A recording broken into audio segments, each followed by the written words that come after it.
మంగళవారం మంచిది కాదు అని ఒక కుక్కని కన్విన్స్ చేయలేం. శ్రావణ శుక్రవారం రోజు స్నానం చేస్తే స్వర్గానికి వెళ్తావు అని ఒక కోతికి నచ్చ చెప్పలేం. ప్రపంచంలో ఏ జంతువు ఫిక్షనల్ స్టోరీస్ నమ్మవు, నిజాన్ని నమ్ముతాయి.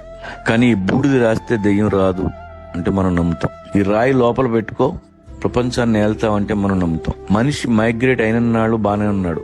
7,000 సంవత్సరాల క్రితం వ్యవసాయం కనిపెట్టాడు. ఆ తర్వాత వేట మానేశాడు. ఇంటి చుట్టూ పంట, చేతిలో కంచం, పని తగ్గింది. అక్కడి నుంచి అన్ని దరిద్రాలు చుట్టుకున్నాయి. తర్వాత దేవుడు పుట్టాడు, మతం పుట్టింది, బిలీఫ్ సిస్టమ్స్ తయారయ్యాయి. వాటి మధ్య పెరిగాం. క్వశ్చన్ చేసే ధైర్యం లేదు. నలుగురితో నారాయణ, గుంపుతో గోవింద. ఇప్పటికీ మైగ్రేషన్ లో ఉన్న అన్ని జంతువులు నిజంలో బతుకుతాయి. మైగ్రేషన్ ఆగిపోయిన మనం అబద్ధంలో బతుకుతున్నాం. ఫ్రీగా ప్లేట్లోకి అన్నం వచ్చిన రోజులు ఇలాగే ఉంటాం. కానీ వేటగాడు ఎప్పుడు అలర్ట్ గా ఉంటాడు. మీ వేట ఆపొద్దు, మీ ఊళ్ళో ఉండొద్దు, కడుపు నిండిన వాడి పక్కలో అసలు కూర్చోవద్దు.